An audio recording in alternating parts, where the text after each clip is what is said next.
Hola, buenas tardes.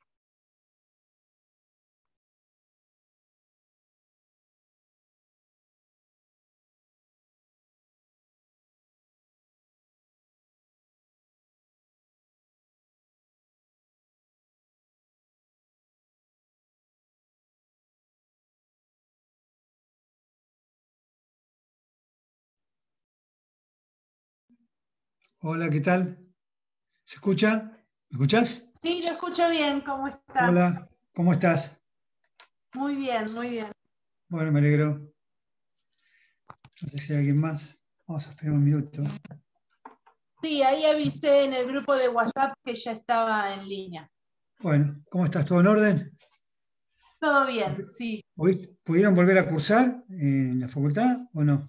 No, ¿No? en realidad a la chica que dio positivo de COVID, ya le dieron Sí. el alta y nosotros podíamos ya cursar a partir del martes de Ajá. ayer, pero los profesores prefirieron empezar la semana que viene. Está bien. Con Y la cursada. la semana que viene va a estar muy complicado, así que no creo que empiece. Sí, yo estoy con el doctor Favarotto, Ragonese Sí. y Onetti. Y el doctor Favarotto da desde la casa siempre. Claro, no, Favoroto. Con Zoom. Ricardo debe tener Y 63, 64 años ya. sí, él dijo que él no iba a ser presencial de ninguna forma, así Está bien. que los jueves lo damos con él. Y con el doctor Ragonese, él dijo que él preferiría seguir por Zoom. Presencial, por Zoom también. Por Y Zoom no es también. que Pero va a estar complicado. ¿Sabes qué ocurre? está ¿Sabes qué ocurre? Que ahora viene el frío. Y el frío claro. te trae gripes, anginas, resfríos, neumonías, pulmonía, y son todos síntomas que incluso todos se confunden con COVID, porque ahora te duele un dedo y decís tengo COVID. Eh, Hoy y estaba va a escuchando ser, un neumonólogo que decía que lo peor viene ahora. y sin duda, Así sin que duda, sí, yo no creo que volvamos a la facultad. sin duda, sí, yo tampoco creo. Este año por lo menos creo que no. Por lo No. menos este cuatrimestre no. Pero bueno, ¿vos qué te queda? ¿Vos te recibís con? Las últimas 3 mías son estas, o sea, el seminario Sí, 2, la sí, práctica que estoy cursando y privado que la voy a rendir libre. está bien. Eh, Bueno, yo la Así di libre. que este Yo sería mi... me recibí con privado, yo, que la di libre también. Ah, yo le tengo un poco de miedo al No, privado no, porque es mucho la no, cátedra del no, doctor, no, no. pero me En gusta la realidad, materia. es una materia fácil, en realidad, es Hola, entretenida. buenas tardes. Hola, Hola, buenas tardes. Alessandro, ¿cómo te va? ¿Qué decís, Bien, viejo? bien. ¿Cómo andas? ¿Bien? ¿Todo Bien, en bien, acá orden? andamos. Bien. ¿Estás Todo en abrigado, eh? orden. ¿Estás Sí, abrigado? Hay que me parece cuidarse, que está se bien. vino el frío ya. Está Sí, frío, frío y con fuerte, todo. sí, sí, sí, con todo. Y eso nunca falla el frío acá. Pero bueno, Se eh, estaba eh, tardando en realidad. sí, porque hace años ya que los abriles y los mayos son más leves, Sí. porque otros años ya en abril nos moríamos de frío. Pero bueno, Eh, bueno chicos, lo importante es que tengan planificado la última etapa de la carrera y ya vean cuál es la alternativa de trabajo o la chance de hacer algo, de planificar algo, ¿no? Pienso que es más importante eso que, que incluso lo que académicamente se podría transmitir en las últimas materias, porque uno en las últimas materias eh, está muy, muy, muy metido en el estudio, en todo, pero tendría que tener ya un ojo mirando qué hago cuando salgo, ¿no? Porque están ahí cerquita, muy cerca, ¿no? Porque en otras carreras ocurre de que salís y tenés la residencia o la tesis, que no es como un seminario, que bueno, es mucho más accesible. En las ingenierías tenés la tesis y en medicina, por ejemplo, o en psicología tenés también tesis o Sí. residencias. Entonces vos de golpe sabés que si bien terminás la carrera, tenés un periodo en el cual vos seguís siendo de alguna forma estudiante o alumno, o tenés te vas ayornando de a poco, porque sabés que son 2, 3 años, pero acá no, acá salís con el título y ya estás habilitado. Y bueno, si te recibís un sábado, como me ocurrió a mí, el lunes ya podés laburar. Y de hecho Claro, fue así. De hecho fue así. Pero bueno, creo que así como digo que la bioética puede ser una alternativa, de hecho lo es, más en estos momentos, recién casualmente y entrando en tema, estaba escuchando que Estados Unidos, por ejemplo, por iniciativa del presidente de Estados Unidos, se van a liberar las patentes de las vacunas, cosa que le costó el gobierno a Ilía, le costó el ministerio al ministro de Salud de Alfonsín, le costó ganarse grandes enemigos a Perón por el tema de las patentes, porque el tema de las patentes es algo muy, muy importante. El gran negocio de los medicamentos son las patentes, porque al liberar las patentes vos lo podés fabricar el medicamento y el precio lo pones vos, ¿se entiende? claro. ¿Se escucha? En el caso que se liberen las vacunas, harían vacunas, cualquier laboratorio que tenga la fórmula podría eh, fabricar la vacuna, los medios, por supuesto, ¿no? Pero lo fundamental es el precio, teniendo la fórmula, al liberar la patente, uno tiene la... Porque generalmente los laboratorios es una carrera loca contra la patente, porque el que patenta el medicamento le pone el precio durante 6 meses. Entonces, o el tiempo que esté estipulado, pero en principio 6 meses. Lo que quiere decir que durante 6 meses el laboratorio va a cobrar lo que quiera, ¿se entiende? Lo que quiera. Y ahí está el principio de la fortuna de los laboratorios. Al liberar las patentes, cada laboratorio, o el Estado argentino en este caso, o el Estado hindú, o el Estado uruguayo, como pasó con Brasil cuando logró tener la patente de la vacuna contra el SIDA y fabricó vacunas contra el SIDA. Entonces, logró terminar con el negocio de las medicaciones contra el SIDA, perdón, no la vacuna, sino los cócteles en ese momento eran. La droga del SIDA eran carísimas y las patentes las tenían los laboratorios. Brasil logró fabricarlas y bueno, de esa forma liberó el precio para abajo, por supuesto.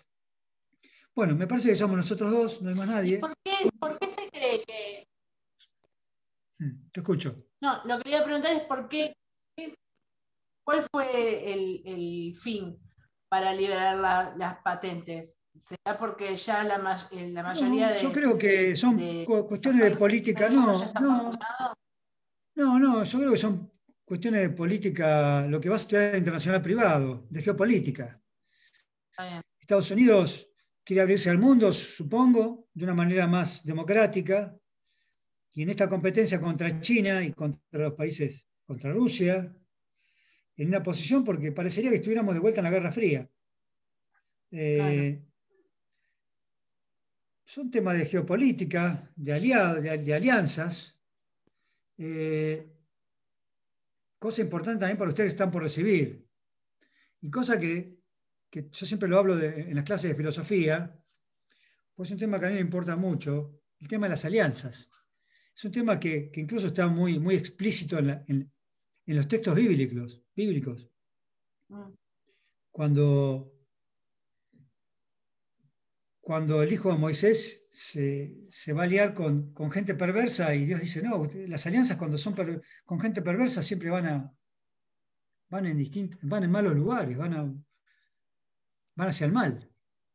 Y la estrategia, saltando de lo bíblico y de lo místico y de lo religioso, que tiene que ver también con elegir una buena alianza, como con elegirse una buena pareja, una buena amistad, una buena relación, un buen vínculo. Las alianzas, en el mundo de lo político, en el mundo de lo estratégico, del pensamiento estratégico, quizás sea lo más importante, una buena alianza. Ustedes se van a recibir, si tenés una buena alianza en algún ámbito, vas a lograr seguramente, van a lograr una posibilidad de trabajo mucho más rápida que aquel que no la tenga, eso es evidente. Entonces, las alianzas tienen que ver con la estrategia. En el caso de las patentes, creo que el presidente americano en este momento quiere diferenciarse de la política de Trump totalmente. Está vacunando a todo el mundo. A los chicos les ofrecen cerveza en New Jersey para que se vacunen, a los mayores de 21. Contrariamente a lo que hay acá. Las vacunan a la gente en Miami en la playa. Pero a mí Y ahora eso empezaron a vacunar de 5 a 12 años. Claro, En Estados Unidos. bueno, aclaremos que el Estado americano invirtió en todos los laboratorios. Fortuna se invirtió en todos los laboratorios, cosa que nosotros no teníamos. Dinero. Vuelvo al tema de las alianzas, vuelvo al tema de las crisis, vuelvo al tema de la decadencia, que implica una crisis que no se resuelve. La crisis implica cambio. Cuando no se ejerce ese cambio en la crisis, se cae en la decadencia. Y cuando encima no se tiene la cabeza adecuada para generar buenas relaciones, y esto tiene que ver también con la función del abogado, el presidente de Israel, como buen negociador, llamó a los laboratorios de manera personal a todos, y la gestión la inició él. Y llamó más de 30 veces, no lo atendían y volvía a llamar. Y lo van a leer en privado,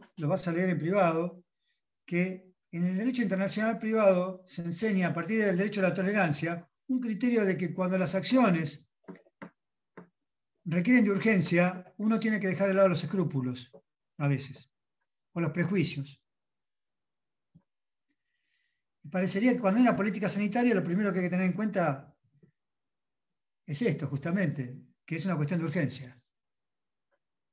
Y que hay que dejar de lado escrúpulos, cuestiones ideológicas, cuestiones de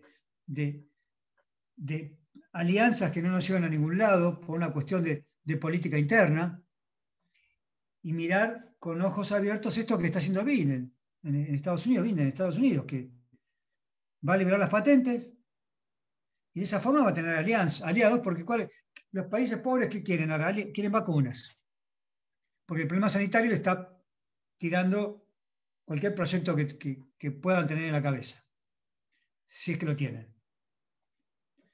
Necesitan vacunas. Los países pobres necesitamos vacunas.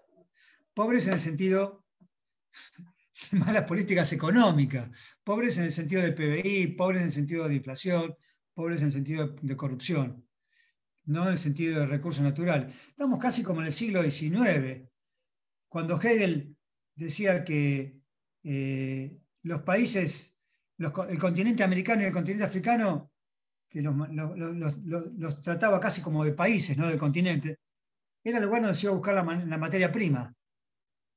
Y que la razón estaba en Europa, y que la historia estaba en Europa. Y parecería que siguiera siendo lo mismo de alguna forma. Estamos como un retroceso del siglo XIX, porque seguimos pensando que somos pobres.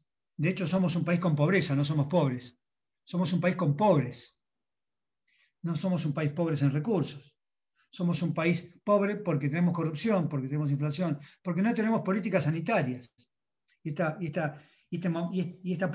momento no está, ya no quiero hablar ni de pandemia, ni de COVID, este momento nos está demostrando de que nos puede hacer un agujero gigante, tanto en la economía, en la sociedad, en las políticas educativas, en las políticas de desarrollo, en el comercio, en la vida cotidiana, porque no tenemos políticas claras en salud, no tenemos políticas claras en educación, no sabemos qué es lo que estamos protegiendo, cuál es el bien superior que se está protegiendo. Está en duda siempre cuál es el bien que hay que proteger. Parecería una conversación de locos, pero los países como... Fíjense qué paradoja, Brasil, séptima potencia del mundo es Brasil. No es como la Argentina, que desde el punto de vista de política, de macroeconomía, no de la economía de la gente, sino de la macroeconomía que mueve el Estado, es la séptima economía del mundo, Brasil. Sin embargo, no puede lidiar con las internas, con los mezquinos intereses de vacunar o no vacunar, de cerrar o no cerrar, de dar clase o no dar clase, de abrir las playas o no abrir las playas. mezquindades. Dinamarca ya testeó, chicos. Cuando digo Dinamarca estoy diciendo proyecto de mundo, un proyecto de vida, no digo Dinamarca. Porque nosotros nunca vamos a ser Dinamarca en ningún aspecto. Y digo Dinamarca porque desde el punto de vista de la salud es un país que hay que admirar, hay que mirarlo, ¿no? Hay que mirarlo realmente cómo funciona. País con sistema público de salud y de educación, ¿eh? No existe la salud privada en Dinamarca. Los impuestos son caros, son carísimos, pero vos no tenés que pagarle a tu hijo, como nos pasa a la mayoría que pagamos impuestos, también una escuela privada. Porque en la escuela pública capaz tenemos ciertos problemas de asistencia, problemas que de golpe, no sé, lo que fuere, o seguridad privada, o poner una alarma en tu casa, o poner cámaras. No, el Estado se ocupa de lo que tiene que ocuparse. Salud, educación, justicia, los bienes primarios, los bienes que siempre van a ser primarios. Ahora, Dinamarca ya testeó, está bien, son 5 millones de habitantes, está bien, son 5 millones de habitantes. Testeó 3 veces la población. Pero la gente tampoco se queja si tiene que testearse para ir al gimnasio. O sea, está bien claro cuál es el bien que hay que proteger. La salud, está bien claro, se protege la salud.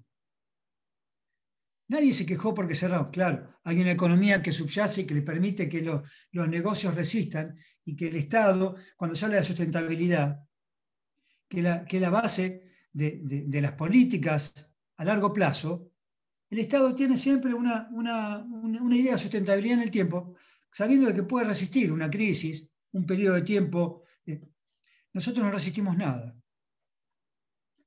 Pero vuelvo a decir, creo que tiene que ver con la corrupción. Y no digo la corrupción desde una ideología política. Corrupción por izquierda, corrupción por derecha. Corrupción es cuando no hay políticas claras. Y en Argentina directamente no hay políticas. No sabemos cuál es el proyecto educativo a largo plazo. No sabemos cuál es el proyecto de salud a largo plazo. Es muy difícil entender el sistema de salud argentino. Tenemos sistema de salud pública que antes funcionaba y ahora no funciona como funcionaba antes. Sistema de salud privada, sistema de obras sociales, sistema de prepagas, y hay sistemas intermedios también que cubren determinados tratamientos, determinadas cuestiones, pero no terminan de cubrir lo esencial en el momento que lo necesitas. Entonces, ¿cómo se hace para compatibilizar un sistema de salud que está dividido en 25 partes iguales y que la gente capaz tiene 3 obras sociales y ninguna de las 3 termina usando porque tiene que morir en una prepaga? Entonces, si la salud es un bien primario, un bien que hace a la dignidad de la persona, un bien constitucional, tiene que estar protegida por el Estado. Siempre. Con reglas claras, con políticas en salud, con políticas de salud pública, con niveles de primer grado, segundo y tercer grado de atención a la salud. El Estado debe de hacer políticas de prevención constantemente en todos los ámbitos de la salud, porque es la forma de ahorrar recursos, porque sin recursos no hay salud, chicos. Y esto la bioética la tiene muy clara, la tuvo siempre clara, porque los 3 principios, hablamos de beneficencia, hablamos de autonomía, hablamos de justicia. Está bien, la autonomía la podemos dejar de lado en momentos de crisis, la podemos dejar un tiempo de lado, está bien. El Estado asume una actitud paternalista y logra de alguna forma cumplir con determinados roles. La beneficencia, el sistema de salud debe funcionar de la mejor manera posible y haciendo el bien.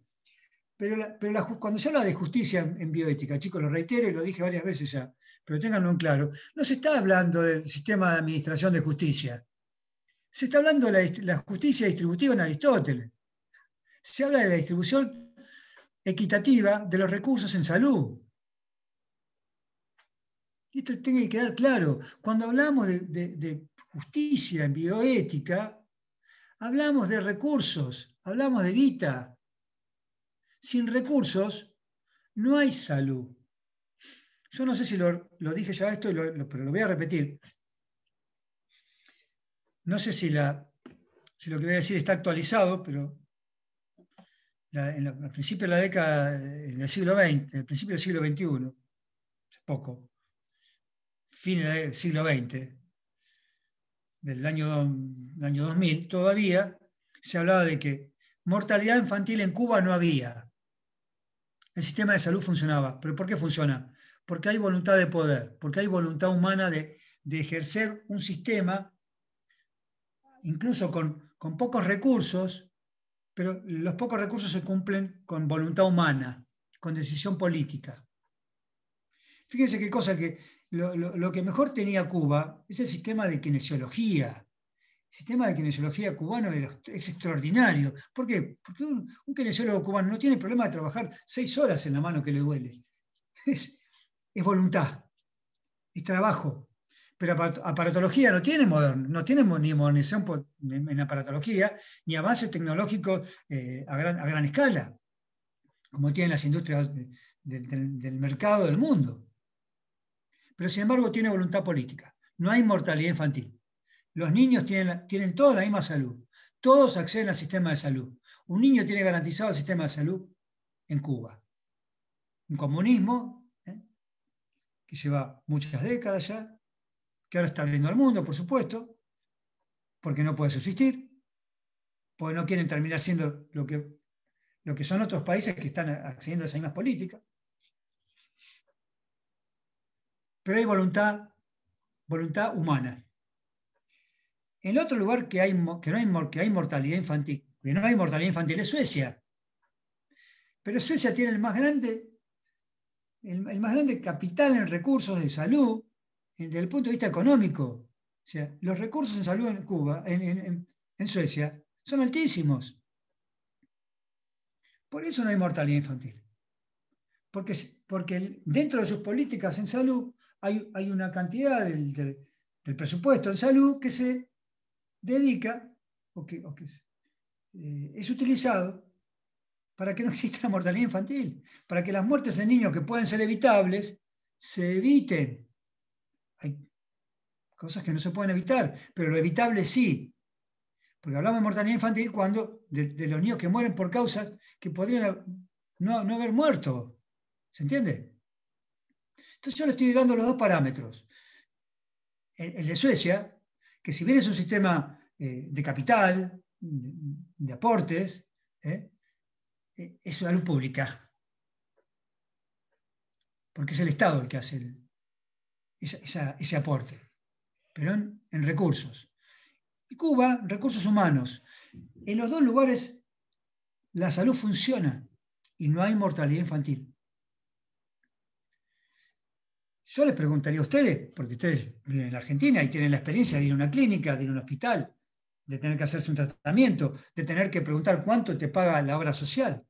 Y yo les aseguro que para ustedes cada vez que tienen que hacer un tratamiento, primero tienen que averiguar cuánto vale y cuánto te cubre la obra social, porque no sabés si lo podés afrontar, por más que tengas obras sociales y seas de una clase media incluso acomodada.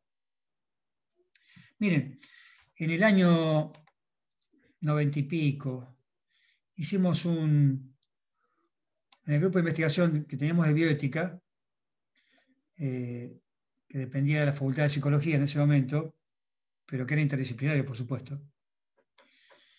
Hicimos un trabajo, uno de los trabajos que terminó en el libro, que está publicado, por supuesto, sobre la distribución de recursos en salud. El estudio de campo era en base a la ciudad de Mar del Plata. Hicimos más de 400 entrevistas. No, los 400 entrevistas las hicimos sobre consentimiento informado.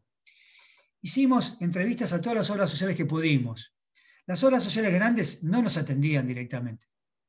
No nos daban información. Incluso, lo más gracioso fue que ni siquiera tuvimos grandes problemas con Suma, que era la obra social de la universidad, sabiendo que nosotros éramos un grupo de la universidad. Y que 4 de los 4 decanos estaban en ese grupo de investigación. Sin embargo, nos costó mucho obtener información. Pero sí fue paradójico, esto y se los voy a contar, porque es una anécdota, pero es paradójico. Para que vean cómo se mueven las obras sociales en Argentina. Con un criterio absolutamente utilitarista. El utilitarismo es maximizar los beneficios. Lo que pasa es que nunca sabe para quién se maximizan los beneficios.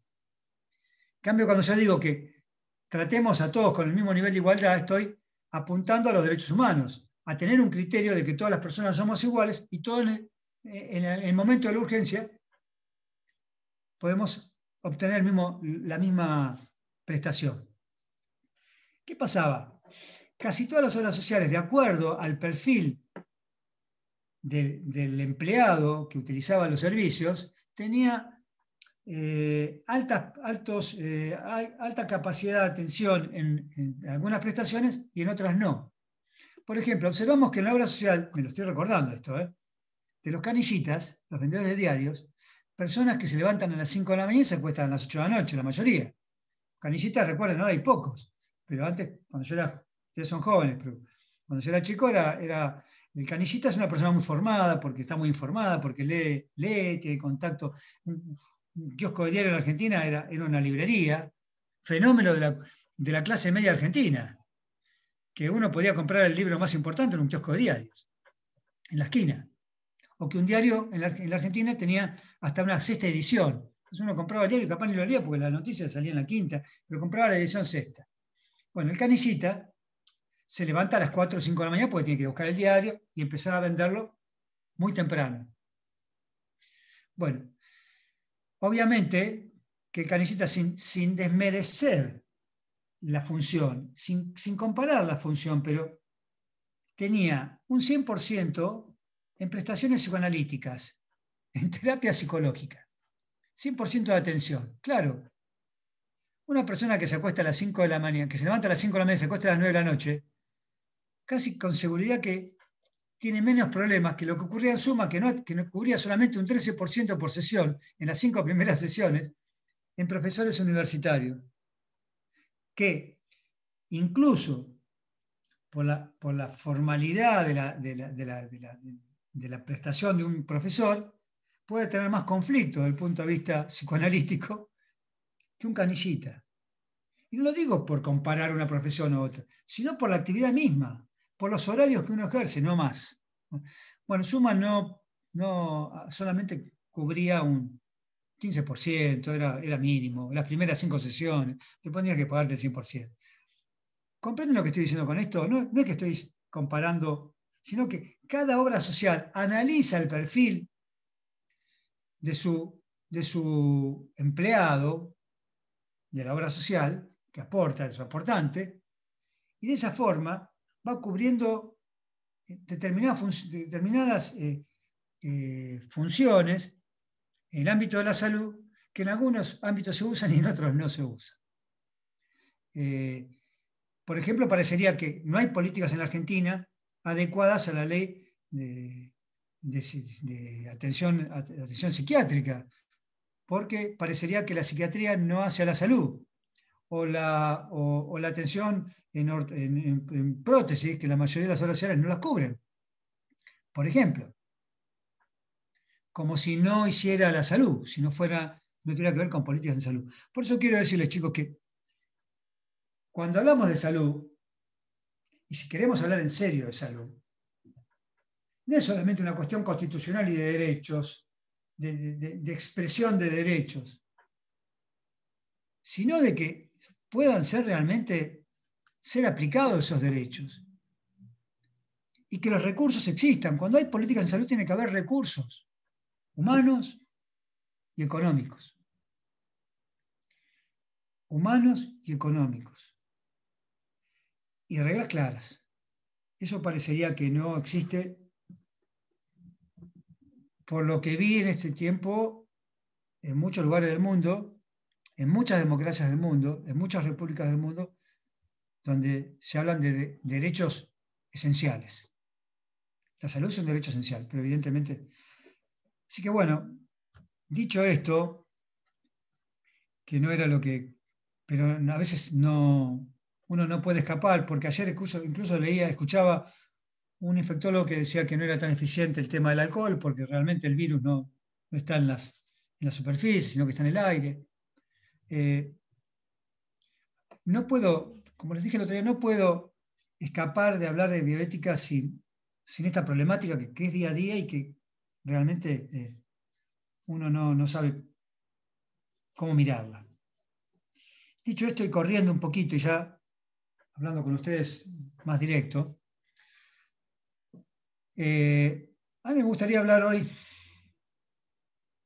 bajando el telón, pensando de que estuviéramos en una época normal, me gustaría hablar de cómo funciona, qué es un comité de bioética y cómo funciona. Porque si ustedes el día de mañana tienen la oportunidad de trabajar en un comité de bioética, por lo menos que sepan cómo funciona, qué es, qué hace, qué se dedican los integrantes, si cobran o no cobran.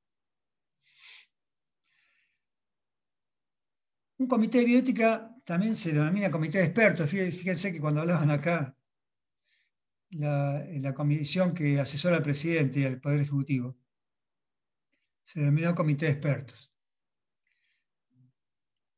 Cuando se hablaba de comité de bioética en Argentina, en todas partes del mundo, perdón por lo de Argentina, se habló siempre de comité de expertos. ¿Por qué? Porque son personas que son especializadas en alguna materia, pero que están formados en bioética, o que tienen el deseo de formarse en bioética, pero que están formados en alguna materia. Y esto lo digo ¿por qué? Porque un comité de bioética siempre está formado de manera interdisciplinaria. No existen comités de bioética, por más que sea el comité de bioética del Colegio de Abogados, que esté formado solamente por una sola disciplina. No sería bioética, no sé qué sería un comité de otra cosa, pero no es un comité de bioética. Un comité de bioética está formado por tantas disciplinas como sea necesario o sea posible, de acuerdo a la necesidad del comité. El comité es un grupo de personas formado por un director, seguramente un segundo director, un codirector, un secretario, secretaria, y los integrantes. Los integrantes, como el director, no así la secretaria, que puede ser una secretaria administrativa, que es la que maneja la agenda, porque los comités de bioética se reúnen, por ejemplo, semanalmente, si es un comité hospitalario, o puede reunirse semanalmente o cada 15 días o según la necesidad, si es un comité de investigación, como era el comité del rectorado de la universidad, que no sé si sigue funcionando porque yo ya renuncié hace un par de años. Los comités de investigación se dedican a hacer investigación en bioética, extensión, crear políticas educativas de extensión, acceder a congresos, grupos de investigación, como mencionaba, o todo lo que tenga que ver con la formación del personal bioético, que después puede llegar a tener funciones en comités hospitalarios, que son los que funcionan en cada hospital. Ahora por ley, todos los hospitales por ley tienen que tener un comité de bioética. Ojo, no confundamos el comité de bioética con el comité de ética, porque antes los hospitales lo siguen teniendo, pero no se confunda lo que es la deontología médica, que es la ética médica, que es una disciplina médica que estudia la ética dentro del ámbito de la atención sanitaria, atención médica, la atención médico-paciente, con el comité de bioética. El comité de bioética asesora, recomienda. Las recomendaciones de los comités de bioética no son obligatorias, solamente son recomendaciones. Pero generalmente es muy difícil que, si tenés un comité de bioética al cual vos le llevas un problema para resolver, la conclusión que saque este comité de bioética es muy difícil que no se lleve a la práctica, porque generalmente se tiene en cuenta que fue una actitud reflexiva, discutida, analizada, y que la conclusión a la que se llegó es la más adecuada a la situación en la cual existe una problemática o un conflicto de valores. Los comités están formados por médicos de distintas especialidades, y ahí ustedes van a tener que hacer un punto y aparte, porque el abogado parecería como el enemigo del médico siempre, y es muy difícil llegar a este diálogo bioético, a este entendimiento bioético, a esta escucha bioética, que es como se forma la interdisciplina, cuando no se escucha de manera abierta y cuando no se integra el grupo.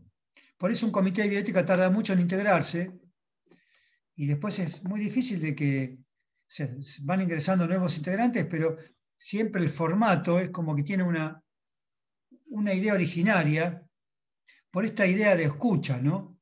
No es lo mismo un comité de bioética de un hospital municipal que un hospital nacional, que un hospital de niños, que un comité de bioética de una, como de una universidad, que es mucho más académico, mucho más formado para la extensión y para la formación, que un comité de hospital que tiene que tomar decisiones de conflictos. Generalmente las disciplinas que más encontramos en los comités de bioética son los médicos, como les dije, de todas las especialidades que quieran integrar el comité, cirujanos, pediatras, neurólogos, psiquiatras, son muchas especialidades y distintos los discursos que tiene cada uno. Eso es muy difícil también de integrar. No es lo mismo hablar con un cirujano, que es una persona que actúa, es una persona de acción, que un pediatra, que tiene un diálogo constante con adultos y con niños. No es lo mismo. Asistentes sociales, psicólogos, enfermeros, puede ser personal administrativo a veces, que representa al personal, representa las problemáticas que tiene también el personal de un hospital, que es muchísima. Filósofos, les dije psicólogos, les dije psiquiatras, les dije biólogos, no les dije biólogos, pero bueno, filósofos, abogados. Es interdisciplinario. ¿Qué se entiende por interdisciplina? Interdisciplina no es lo mismo que multidisciplina.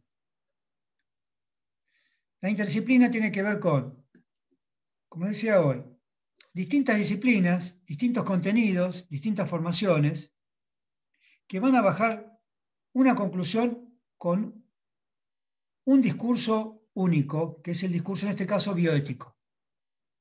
O sea, todos los aportes se hacen para romper el simplismo de la unidisciplina, de la disciplina. La multidisciplina sería algo distinto. ¿Por qué? Porque la multidisciplina implicaría que no hay una conclusión formal y única con una mirada ya determinada, adaptada a todas esas informaciones que pueden dar las distintas disciplinas. En cambio, en la interdisciplina, en el caso de la bioética, cada uno de los integrantes de los comités da su opinión, da su idea, colabora para que se llegue a una conclusión, para que se resuelva el conflicto. Y esas opiniones, esos contenidos, esas ideas, esas explicaciones que uno va escuchando y se va formando y cada día tiene más información y más contenido, y aprende del psicólogo, y aprende del psiquiatra, y aprende del cirujano, y aprende de lo que es la urgencia y lo que es el quirófano, y lo que es un consentimiento informado real, y lo que es un protocolo, y lo que es esta función que existe dentro del campo médico, de la atención de la salud, y que a veces es tan complejo, porque nos movemos en un ámbito de vulnerabilidad, de carencia de recursos. Yo recuerdo en el año 2001, en la crisis del 2001, chicos, que no había algodón, no había alcohol abrían los anaqueles de los hospitales y no había nada. Entonces era muy difícil trabajar en esas circunstancias. Y el estrés cada vez era más alto.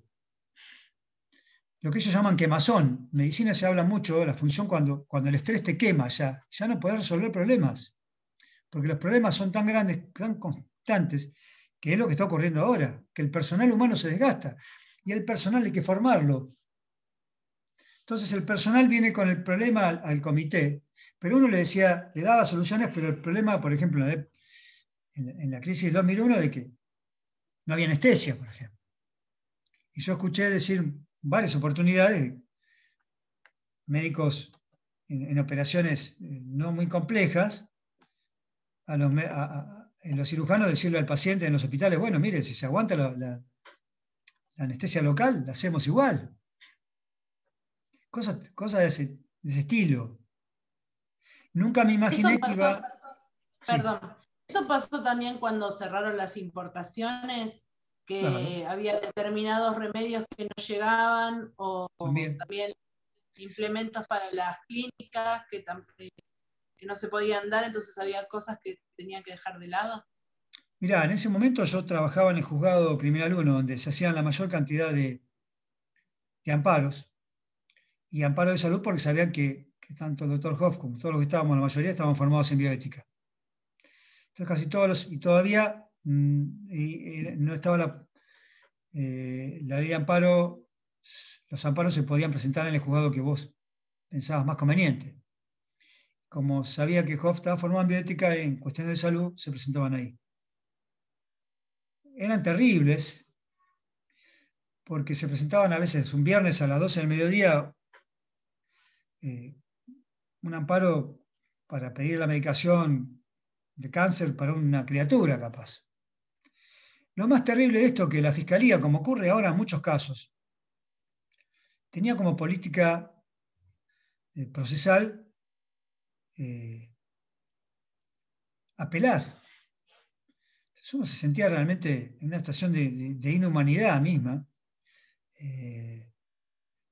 porque se sacaba la medida cautelar, se obligaba, una medida cautelar innovativa,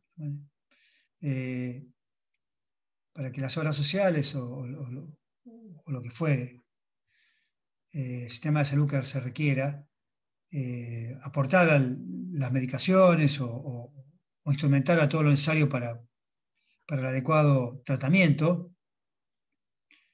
siempre fundado en un criterio de salud integral. Siempre lo recuerdo y lo tengo bien claro, porque no se puede hablar de salud si no se habla de salud integral, que es lo que no estoy escuchando ahora.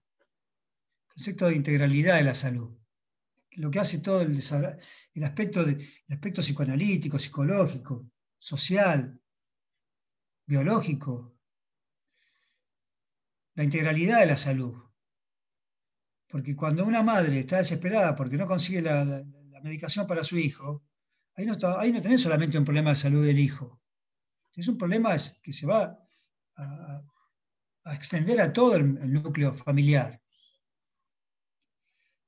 Entonces hay que ver la salud como una cuestión integral, no una mera cuestión de resolver el conflicto específico que hace a una cuestión biológica. No. Ver el conjunto, ver al ser humano como algo integrado.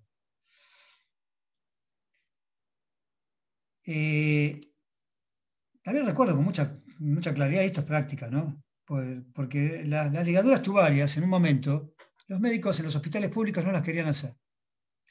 Si bien no había, la ligadura tubaria no era un método anticonceptivo o abortivo, los médicos públicos, uno si iba a una clínica privada, pagabas $600 y se la hacía. No necesitaba ningún consentimiento informado. Sin embargo, la gente de pocos recursos tenía que, cuando iba al hospital, lo mandaban al juzgado para hacer un amparo. Entonces el médico se cubría, claro, se cubría de una futura posibilidad de que la mujer algún día capaz quería tener otro hijo y le decía, no, quiero pensar lo que era así.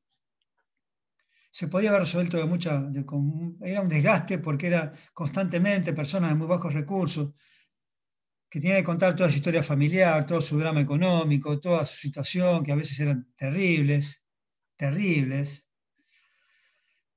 solamente para que en el momento del parto, el hijo que iba a tener a futuro, se le practicara generalmente en conjunto la ligadura tubaria. Por suerte eso ya pasó, hemos evolucionado, hemos logrado un avance ahí, ya no es necesario un amparo, el Estado lo tiene que hacer. Como las políticas abortivas, sin duda yo soy partidario, y esto lo digo con mucha claridad, siempre fui un partidario, incluso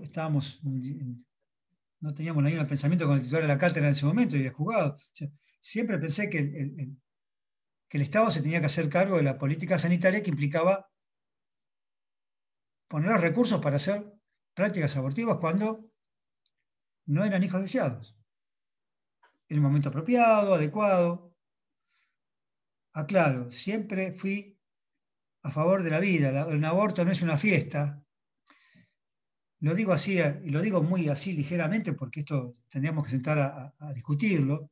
Cada uno tiene una posición distinta, pero yo no estaba a favor del aborto, porque siempre digo, yo estoy a favor de la vida, yo soy un producto de que alguien me dejó nacer. Lo mismo mis hijos. Sí estaba a favor de que el Estado se hiciera cargo de aquel que no te dan condiciones de tener un hijo, por el motivo que quisiera, cuando fuera entendible. Yo no estoy a favor, yo soy partidario de la vida, creo que todos los tres que estamos acá somos producto de que alguien por algún motivo tuvo el amor o tuvo el deseo de que nosotros viviéramos, pero siempre consideré que el Estado estaba vinculando cuestiones que no tenían nada que ver, moral religiosa, cuestiones que vinculaban a la Iglesia para no hacerse cargo de un tema que era de política sanitaria. Vuelvo al principio y vuelvo a lo mismo de hoy, chicos. Recursos en salud. El Estado argentino sabía que no tenía los recursos necesarios para afrontar el tema del aborto, más allá de una cuestión ideológica. Pero vuelvo a decir, respeto la decisión de aquel que no está en condiciones, no se cree una madre o un padre, aunque la decisión del aborto es una decisión de la mujer. Es una mujer, es la mujer la que decide. Pero claro, una cosa es decidir con recursos y otra cosa sin recursos. Una cosa es decidir en condiciones adecuadas, de acompañamiento, de contención, de posibilidades de atención, que cuando no tenés nada, o fue producto del abuso, o fue producto del no amor. Esto es un tema que, más allá de que ya es ley, ya lo tenemos, el Estado se tiene que hacer cargo, las obras sociales también. Me parece perfecto. Sigo pensando de que el aborto no es una fiesta y que debe ser una experiencia durísima, traumática, que también tendríamos que, dentro de una política de educación sexual adecuada, como tendríamos que haber tenido y tendríamos que tener, porque no sé si todavía la tenemos, cuanto antes se enseñe mejor, cuanto antes se pueda permitir que alguien tenga una sexualidad libre y a su vez responsable, es lo más adecuado para una sociedad. Amén de este comentario, que es solamente por una cuestión de, estamos en bioética y yo tengo que decir mi postura, y festejo que el Estado se haga cargo. Festejo que el Estado se haga cargo. Pero yo festejo la vida. ¿Se entiende? Yo festejo que el Estado se haga cargo. Es necesario. Pero lo que hay que festejar es la vida. Pienso. Cada uno tiene su opinión. Esto es un tema opinable, es un tema ideológico y opinable, y que tiene también con lo que uno recibió también, o puede ofrecer en la vida. Y la vida potencialmente puede ser muy rica también a veces, como a veces puede ser muy desgraciada. Un Estado con una política de salud adecuada tiene que hacerse cargo de, en el caso de las personas que no tienen recursos, cuando deciden hacer un aborto. Eso lo pensé siempre, y lo pensé en la década del 70, en la década del 80, en la década del 90, y ahora ya está, por suerte. harían falta otras políticas que permitan una mirada más formativa en cuanto a lo que es la vida también, al valor de la vida. Porque yo siempre pienso de que cuando una sociedad no tiene claro cuál es el valor de la vida humana, no tienen claro nada. Ayer estaba asombrado porque prendí el noticiero y veía como, por un lado, en un geriátrico torturaban viejos, o mayores, o abuelos, como quieran llamarlas. Después veía como en un barrio de Gran Buenos Aires, unos abuelos abusaron de su nieta de 7 años y la fotografiaban. Después veía cómo le habían pegado a un pobre anciano para robarle la jubilación, de manera criminal.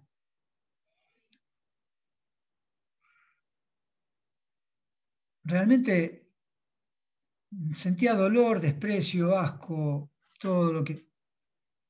Pero mi conclusión desde el punto de vista bioético era, ¿cuál es el valor de la vida humana?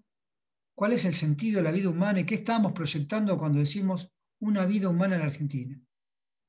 Un bebé, un niño, una criatura, un adolescente, un adulto, un anciano. ¿Cuál es el valor de la vida humana en todas sus etapas?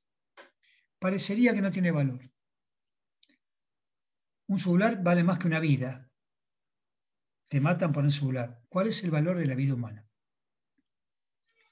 Por eso digo que fundamental, más allá de los progresos que tengamos a nivel de compromiso del Estado en cuanto a aportar los recursos necesarios para generar políticas, caso del aborto, que lo festejo, al mismo tiempo el Estado debería generar políticas educativas donde se tenga en cuenta cuál es el valor primordial que hay que proteger. Y lo digo desde el punto de vista jurídico también, porque nosotros estamos en la Facultad de Derecho. Corro un poquito la bioética y digo, ¿cuál es el valor a proteger? ¿Cuál es el valor? Yo soy un liberal, mi valor es la libertad, pero ¿cuál es el valor que hay que proteger? ¿Qué sentimos cuando sentimos una vida? ¿Qué sentimos cuando decimos un viejo? ¿No sirve más porque no produce más? ¿Qué es un niño? ¿Alguien que gasta nada más? ¿Que ocasiona gastos para un padre? Entonces, cuando sepamos bien claro cuál es el valor de la vida humana, creo que ahí vamos a poder tener una decisión distinta de qué proyecto de país queremos. Y les comento esto porque esto es anecdótico, pero vale. Yo lo vi en una documental hace muchos años, cuando fueron a hacer la reforma del Jardín de Infantes, en un jardín de infantes de Dinamarca.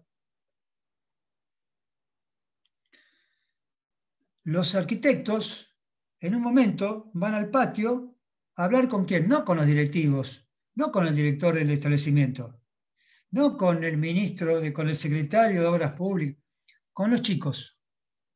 ¿Y qué les fueron a preguntar? ¿Ustedes qué disfrutan más? ¿Dónde juegan más? ¿Dónde tienen más alegrías? ¿Dónde generan más amigos? ¿Dónde construyen más vínculos? ¿Dónde aprenden más cosas? ¿En el aula o en el patio? En el patio, porque en el patio jugamos, porque en el patio sabemos dónde están los límites, dónde no tenemos que respetar al compañero. Así que con los chicos fueron a hablar. Porque cada integrante de la sociedad merece el respeto y de acuerdo, no porque sea chico o menor de edad o lo que fuere, tiene menos valor su decisión. Yo me quedé asombrado esa vez. Y traigo también a colación, de manera anecdótica, una expresión de nuestro director. Miren, era nuestro director de nuestro grupo de investigación de no me acuerdo si era el grupo de la genoma humano o psicobiología, pero uno de los grupos de investigación, yo estoy hablando de la historia, ¿no? Me tendría que fijar en el currículum, ¿no? Que hoy lo tuve que mandar porque me anoté en un concurso para una cátedra de bioética en la Universidad de la República de Uruguay. Casualmente. Entonces tuve que repasar algunas cositas, mirando las cosas que...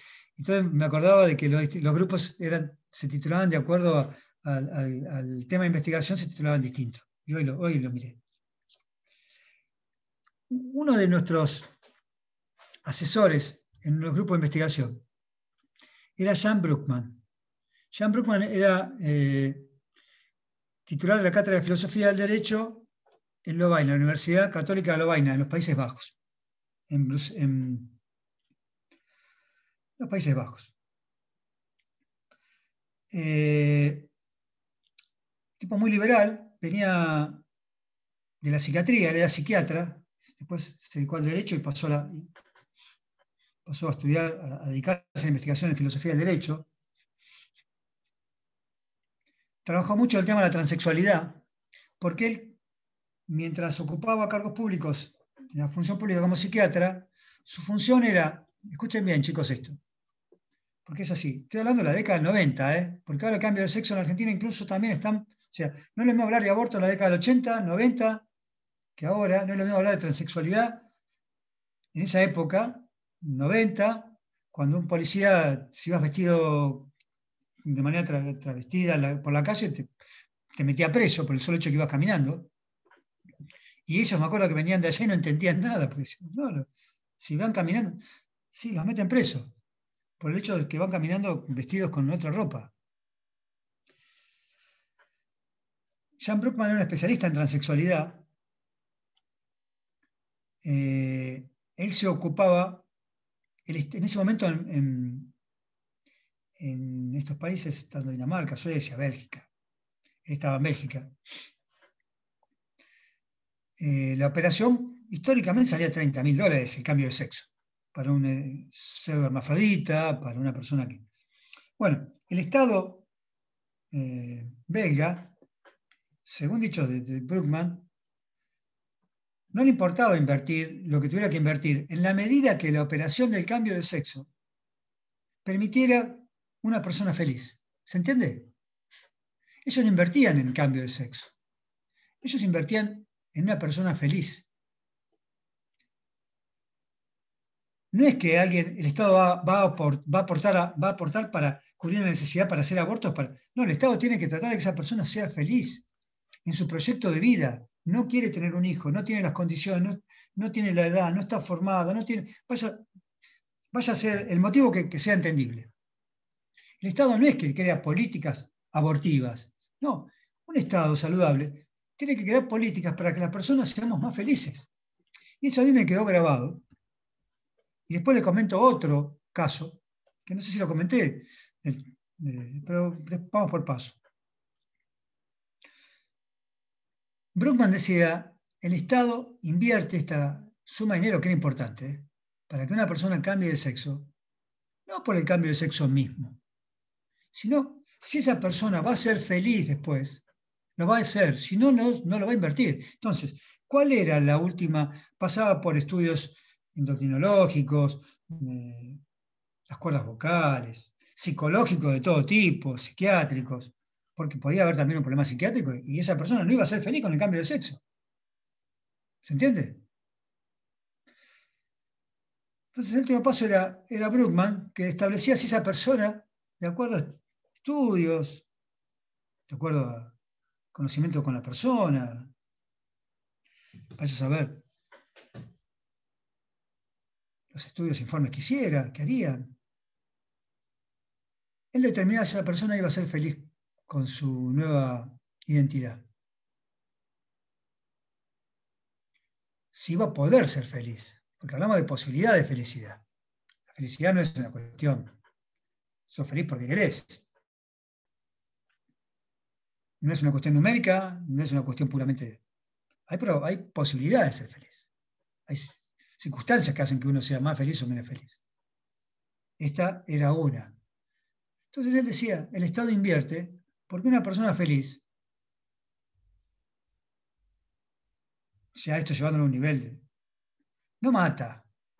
Una persona feliz da amor, una persona feliz construye, una persona feliz da, no daña. Entonces el Estado invierte ahí. ¿Con esto qué quiero llegar? Y estoy hablando de temas también que se analizaban dentro de los comités de bioética en esa época. Y recuerdo que los informes venían, cuando hacíamos los cambios de sexo, los primeros cambios de sexo en Mar del Plata, los primeros cambios de identidad también. Cuando hablo de identidad digo, identidad del registro me refiero. La identidad también es parte del cambio de sexo. Pero, llegaban los informes y a veces eran muy técnicos. Y no se medía o no se tenía en cuenta esto de que la persona iba a ser feliz. Digo esto ¿por qué? Porque hubo muchos casos, incluso acá en los que participé como integrante del comité, donde personas que cambiaron de sexo se terminaron suicidando porque no lograron ser felices, no lograron integrar su personalidad, no lograron procesar su identidad con el otro.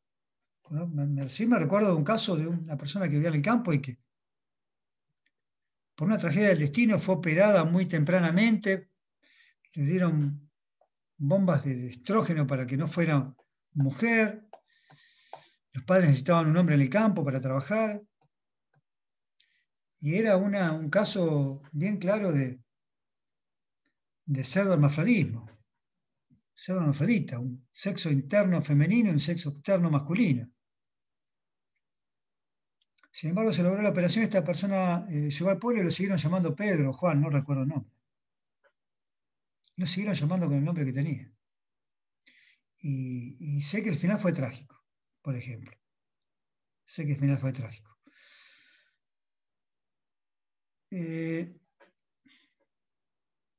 Cuando hablamos de toma de decisiones, justamente en estas cuestiones, a veces un comité de bioética toma decisiones, mejor dicho, no es que toma decisiones, recomienda la toma de decisiones.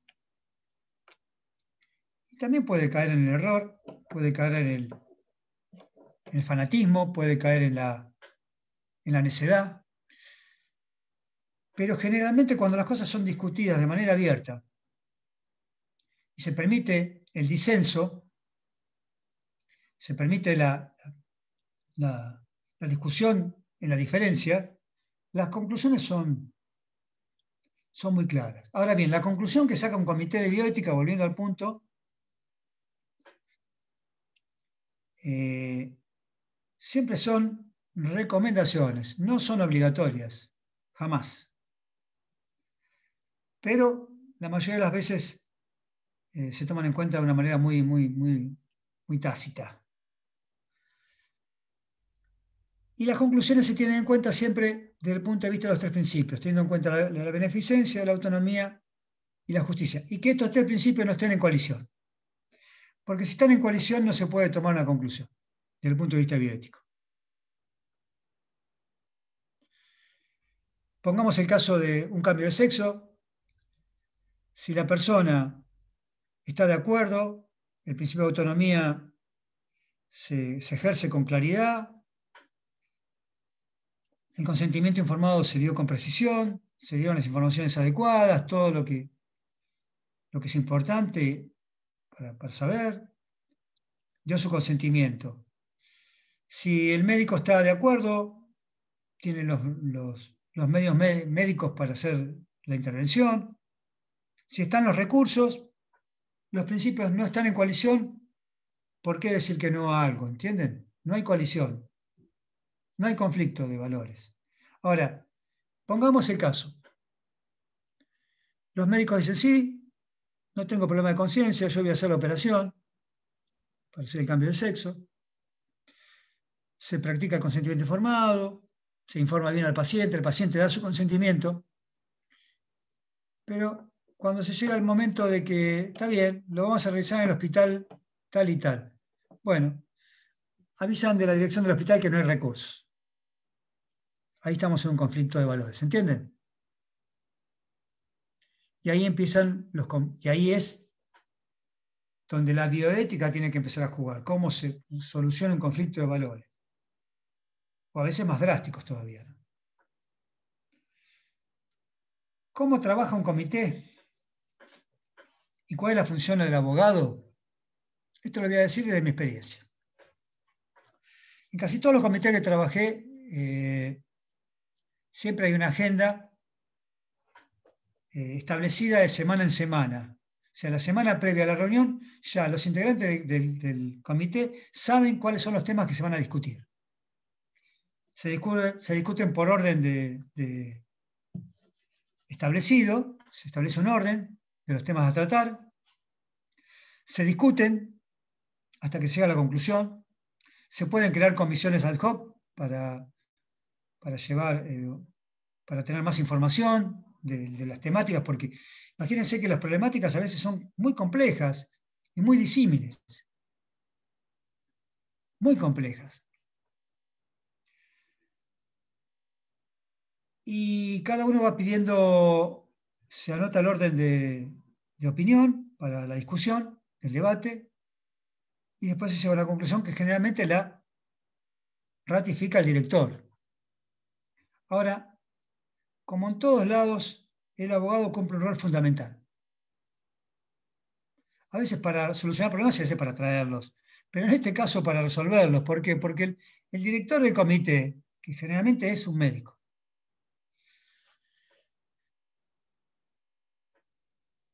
y que generalmente asesora al directorio del hospital, siempre que toma una decisión, va a querer saber cuál es el grado de responsabilidad que tiene en la decisión que se toma. ¿Se entiende? Porque esa decisión va a avalar una intervención, una función, una decisión mucho más importante que la mayoría de las veces tiene que ver con una vida. Entonces, generalmente el abogado se torna como diría yo, un personaje esencial dentro del comité por el tema de la responsabilidad, que para el médico es importantísima, porque el fantasma del médico es el juicio de mala praxis. Y de hecho es un gran fantasma, porque un médico que sufre un juicio de mala praxis, que tiene que pasar por un proceso de mala praxis, queda choqueado, queda traumado. Hoy en día la industria del juicio ha llevado a que esto se haga de una manera casi, por cualquier cosa se puede hacer un juicio de mala praxis. Y el médico tiene que seguir trabajando. Porque, ojo, una cosa es la industria del juicio, la mala praxis, y otra cosa es la defensa del paciente cuando hablamos de la autonomía del paciente, de la decisión de tomar decisión, de tener, ser parte de la decisión, de que no sea el médico el que tome todas las decisiones y que tenga una manera autoritaria o sistemática de tomar decisiones él de manera particular. Pero cuando hablamos de juicio de mala praxis estamos en otro terreno, ¿eh? Porque ahí estamos en el terreno de la industria del juicio, a veces muy intencionado, muy dirigido.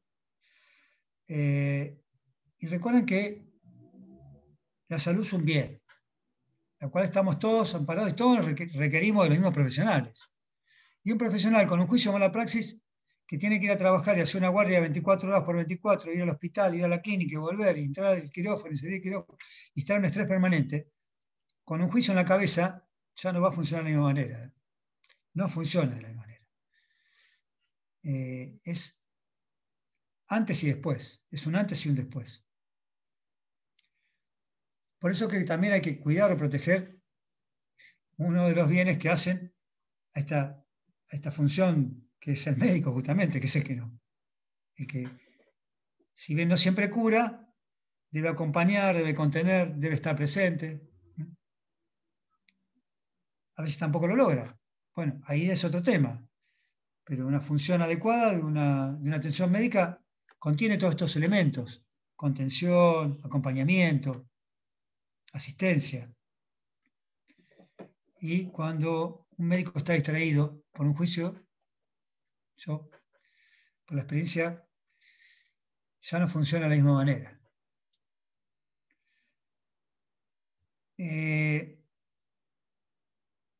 ¿Cómo se forma un abogado en un comité? Sí, podemos hacer una carrera de especialización, podemos hacer un posgrado en bioética, podemos tener seminarios, podemos leer mucha bibliografía, pero creo que un abogado se forma y es parte del espíritu de los integrantes del comité con la escucha y el tiempo. Para mí la bioética fue una forma de escuchar también, de aprender a escuchar.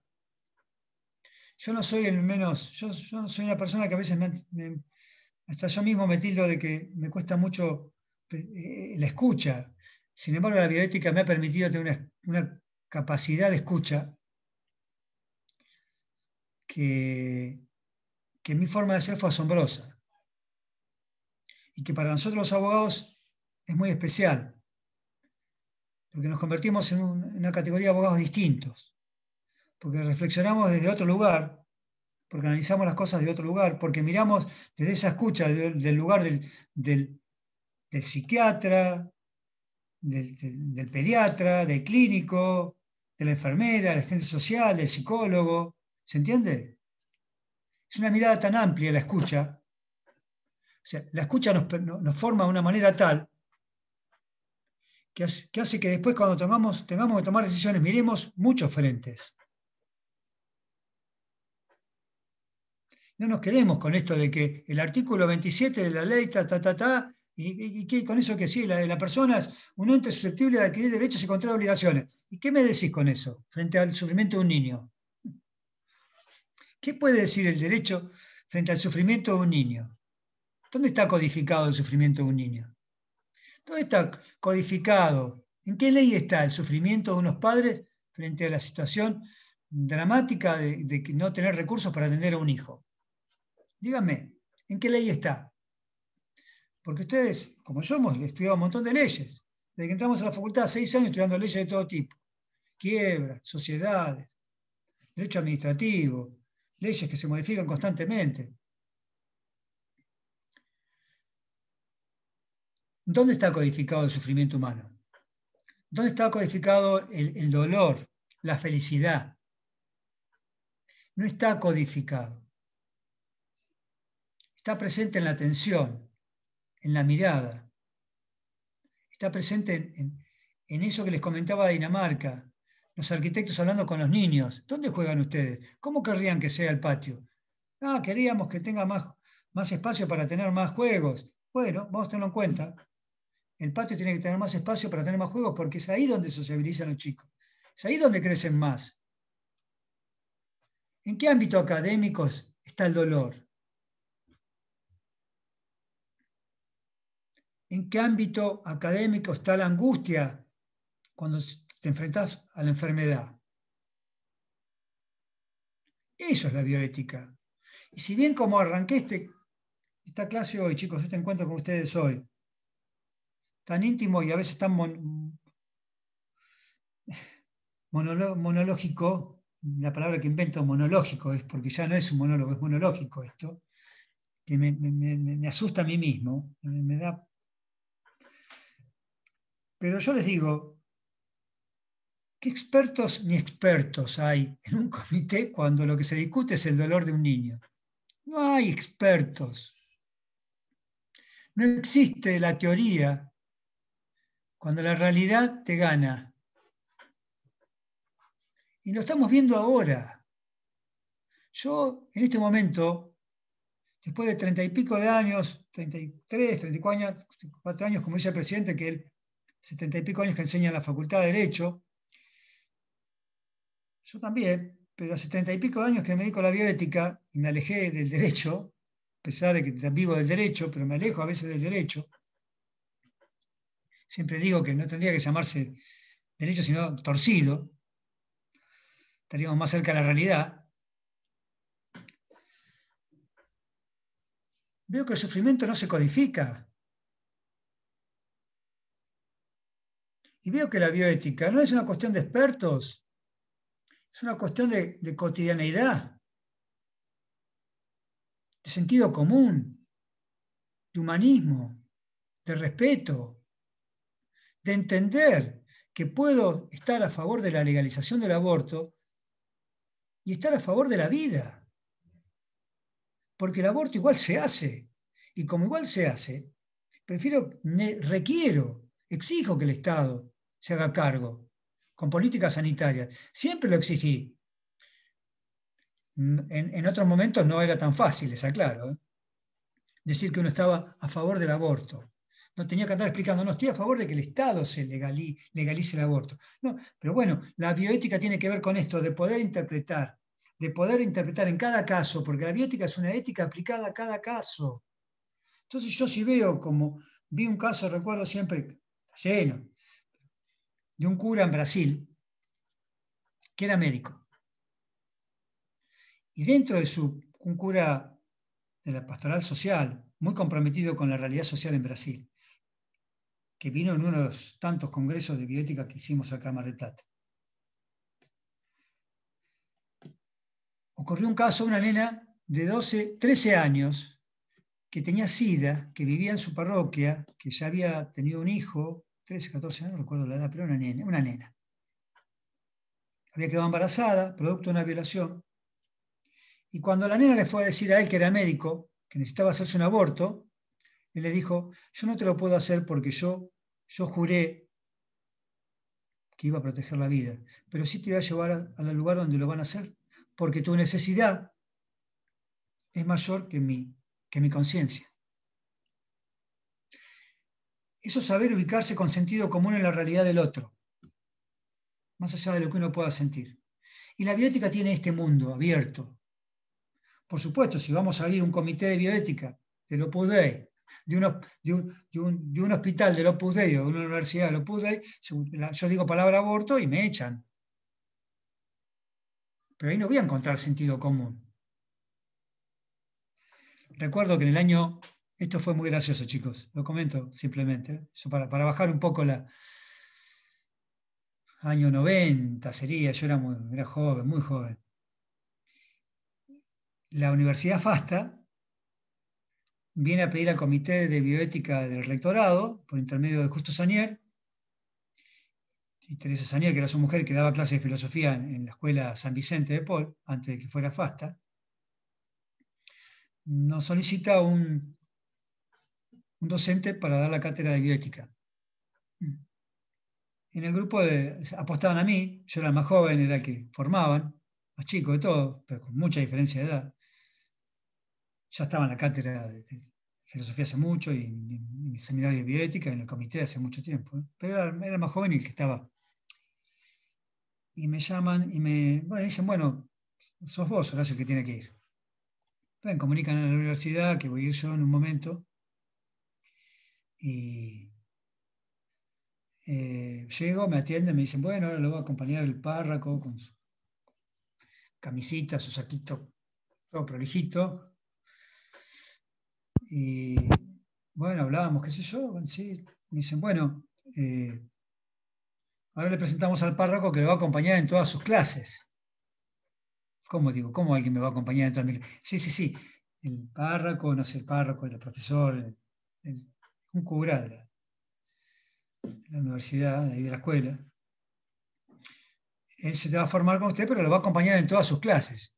Digo, no, yo no voy a ir con ningún párrafo, con un párroco a ningún lado. Yo doy mi clase solo. La libertad de cátedra es uno de los principios de la universidad abierta, de la universidad libre. No es así. Esa fue mi estadía en la Universidad FASTA. Esas media hora de encuentro, bueno, está bien, hasta acá llegamos, bueno, listo, hasta luego, chao. Eso fue todo mi tiempo en la Universidad FASTA. Por supuesto que no, ni por la vereda puedo pasar yo por la Universidad FASTA. Pero no por una cuestión de que yo no sea cristiano ni católico. Soy cristiano. Soy católico. Creo en la vida, creo en Cristo. Cristo hubiera actuado exactamente igual que este cura brasilero frente a esta criatura que necesitaba abortar porque no podía mantener a su hija, porque estaba enferma de SIDA, porque había pasado todas las calamidades que podía pasar un ser humano en la vida, y porque tenía sentido común de lo que es el sufrimiento, el dolor, de la realidad del otro. Yo no estoy hablando de héroes. En ética nunca se puede hablar de héroes. Nunca se puede exigir a nadie, hablando de ética, no de bioética, la ética siempre plantea eso. Hay un principio ético que es, no somos humanos, no somos éticos. La ética estudia conductas humanas. Los héroes estaban en la mitología griega. A nadie se le puede exigir una actitud heroica, bienvenida cuando esté. Yo la celebro, una actitud heroica, pero a nadie se le puede exigir una actitud heroica en la vida. Está en el plano de lo interno, en el plano de la conciencia de cada uno, asumir un rol de héroe.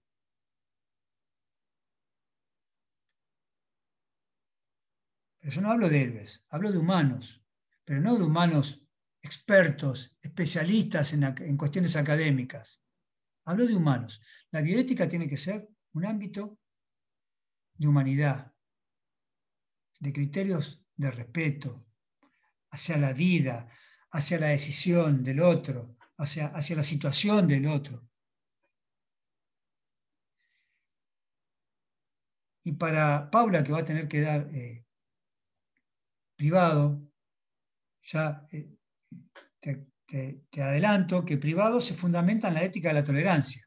La tolerancia es la virtud por la cual protejo lo propio y respeto lo ajeno. En ese ámbito se mueve el derecho internacional privado, el derecho a la tolerancia, según Gólmich. Yo enseñaba a Gólmich en filosofía, después lo dejé enseñar. Por eso pude dar libre también con facilidad, porque entendí la chifladura de Gólmich con sus vocabularios extravagantes y exóticos para que vos no entiendas nada y te confunda algo que es Y muy simple. es muy difícil entenderlo. Yo me El guío también por vocabulario las clases, pero es muy complicado cómo habló y cómo escribió ese hombre. Algún día, en algún momento te voy a explicar por qué creo que era tan gris y tan complicado, porque en el fondo no, su vida no fue muy clara tampoco, desde el punto de vista académico. Él venía escapando de muchos lugares. Su ideología no era una ideología muy clara, era un hombre de la derecha más extrema, podemos decir con una ideología bastante allegada al nazismo, que después se ayornó en la Argentina. Pero así todo, la teoría del derecho internacional privado es la tolerancia. Pero la tolerancia, vuelvo a decirles, explicada así, de entre casa, es la virtud que pretende. Va más allá que el respeto, porque es respetar lo ajeno, pero proteger lo propio. Entonces, hay que ser muy virtuoso cuando ejercemos la tolerancia, ¿se entiende? Porque es un justo medio. Y cuando yo digo proteger lo propio y respetar lo ajeno, estoy diciendo respeto el dolor ajeno y también protejo mis valores, mis decisiones, mis ideas, mi proyecto de vida. Pero tengo que respetarlo, tengo que respetar y comprender lo que le ocurre al otro. Creo que la bioética se maneja en esos terrenos. Yo siempre traté de que mis opiniones dentro de los comités de bioética tuvieran ese tenor, más allá de que me pedían cuestiones a veces llegadas con la filosofía, pero la mayoría de las veces jurídicas. Yo generalmente bajaba la idea de la felicidad o del dolor, y muchas veces fueron apropiadas cuando uno, frente a lo académico, mencionaba la palabra y tiene derecho a tener un papá feliz, tiene derecho a vivir una vida feliz ese niño, o un anciano, o un adulto. Era como que la cuestión de la felicidad está por debajo de lo académico. Sigo pensando que la bioética es la escucha, es la vida, son los valores de la vida, es el respeto a la vida, es el respeto a las decisiones, y es un juego dinámico de todas estas cuestiones, sin fanatismos. Porque si yo me paro en el fanatismo, caigo en la necedad, en la ceguera de decir, no, esto no o esto sí. No, esto puede ser. Para este caso puede ser. Para este caso es adecuado. Esta persona va a ser feliz, por más que yo no esté de acuerdo con su forma de ver la vida, con su forma de vivir la vida. El mundo privado es el mundo privado. Y cuando se toman decisiones en un comité de bioética que van a tener consecuencias en el mundo privado de otro, hay que ser muy respetuoso, muy tolerante. Por eso, chicos, les digo que si ustedes tienen intención el día de mañana de formar parte de un comité bioético, tienen la oportunidad, porque a veces la vida, vieron, es un sinfín de errores y un sinfín de errores hacen un destino y capaz, por casualidad, por lo que fuere, caen un día y están ahí. Vuelvo a decirles, sí, está bueno formarse, está bueno leer, está bueno tener experiencia, pero lo mejor en bioética es saber escuchar, es saber ponerse en lugar del otro, es tener calidad humana, es tener respeto por la vida, por el momento que está viviendo el otro, y saber que, como les dije hoy, ni el dolor ni el sufrimiento están codificados. La angustia, el dolor, el sufrimiento son cuestiones humanas. Podría decir la alegría también, pero dejemos la alegría para que se disfrute. Nadie viene a un comité de bioética a reclamar algo si está... esto es como decir que alguien va a un psicólogo y le dice, doctor, no sé qué hacer con tanto amor que me dieron. No, el psicólogo va a decir, no gaste más guita, váyase a su casa, disfrute, sea feliz. El que recibe amor puede dar amor, y el que tiene una vida alegre es porque le han transmitido alegría y el ejemplo de lo que es la alegría y la felicidad, y tiene que ver con transmitir lo bueno, ¿no? Generalmente en los comités de bioética lo que se ve son conflictos. Entonces uno resuelve como un abogado, ustedes, cuando ejercen la profesión. Así que bueno, si tienen que trabajar en un comité, más allá que también hay que tener cierta capacidad para estar en un ámbito donde se hablan de cuestiones. Por ejemplo, yo no tuve capacidad para trabajar en el comité de bioética materno-infantil. No pude. El sufrimiento de los chicos me supera ampliamente mi capacidad para tomar una decisión. No pude. Siempre recuerdo y lo tengo muy grabado, porque la madre de mi hija, Juana, era médica. En su momento trabajaba en el materno infantil. Yo trabajaba en el comité de bioética del materno infantil y yo no podía ir, me costaba ir. Y recuerdo siempre la mirada de un niño, miren lo que les voy a contar, qué cosa, ¿no? Esto es puramente psicoanalítico y emotivo, pero es así. Una nenita, un nenito, una criatura, 8 de la mañana, un frío bárbaro, me acuerdo de buscar a la madre de mi hija, que salía de la quinta, entraba el sábado y salía el miércoles, agotada, porque lo que sufre un residente realmente es asombroso, lo que padece, lo que tiene que luchar, lo que tiene que laburar, lo que tiene que resistir. Es una prueba de fuego. Y recuerdo un padre a la mañana que iba con su criatura y el papá abría un paquete de criollitas y yo miré como si fuera una fotografía, una película, esa mirada entre el nene, el papá y el paquete de criollitas, el padre abriéndolo rápido, el nene con hambre, esperando que lo abriera y se le veía en los ojitos el hambre. Cuento esto en un país donde hay 45% de pobres. Es casi una pelotudez. Pero a mí me quedó grabado. Me quedó grabado el hambre. Yo siempre en la clase, ahora en la clase siempre comento, chicos, ¿alguna vez sintieron hambre? Pero no sentí hambre porque vine de jugar a la pelota y tenía hambre y abrí la heladera, o no había mucho, pero comí algo. Tener hambre porque no tenés nada que comer. Un padre que no tiene nada que comer. Entonces, yo me acuerdo de ese episodio, lo recuerdo y me lo acuerdo. Me acuerdo, fue un día que fui a buscar a la madre de mi hija. ¿No? Y me crucé con esa sensación, ¿no? Con esa situación, ¿no? Y lo tengo grabado, como vos tenés grabado millones de cosas en mi inconsciente o en mi conciencia. La mirada del nene, con hambre. Tenía mucho hambre y ese paquete de criollitos era todo capaz lo que podía dar.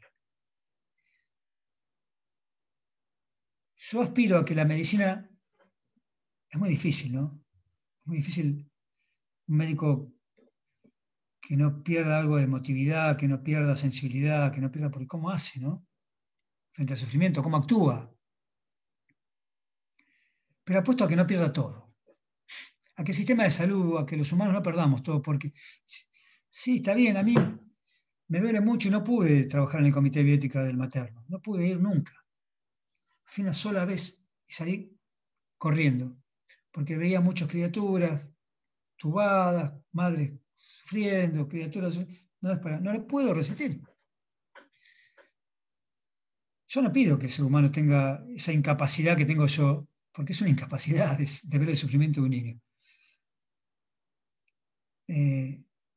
Pero pido que la medicina fuera un poco más humanista y que perciba así más el dolor. Y cuando digo la medicina, digo los grupos de poder, los que toman decisiones políticas, los que manejan las agendas económicas, los economistas que manejan las políticas, cuando hablan de criterios económicos y PBI y esto y el otro. Yo llego a hablar hasta inflación y corrupción, por el sentido de que eso como que embarra la cancha y no deja ver las cosas claras. Pero después lo que hablan los economistas no lo entiendo frente a las políticas frías y calculadoras, economicistas, utilitaristas, frente al sufrimiento de un niño. Lo digo en casi todas las clases de filosofía, lo he dicho acá seguramente, chicos, ustedes que ya me vienen aguantando en el segundo seminario. Pero la frase de Sartre me permite a mí cerrar todas las clases. Ninguna obra, decía Sartre, ninguna obra, ni aún la más importante que fue La náusea, su obra trascendental, tiene importancia frente al sufrimiento de un niño. Nada tiene importancia frente al sufrimiento de un niño. Si no es así, estamos equivocados. Eso no lo decía Sartre, lo digo yo. Si no es así, estamos equivocados. Si algo es más importante que el sufrimiento de un niño, estamos errados. Como personas, como humanos, estamos cerrados. Así que bueno, si algún día son bioticistas, chicos, lo único que tienen que prepararse es no perder la calidad humana y tener el sentido necesario como para romper con lo académico, no me sale la palabra, perdón, que rige a veces las decisiones políticas en salud, en educación y en todo. Así que bueno, son las 8.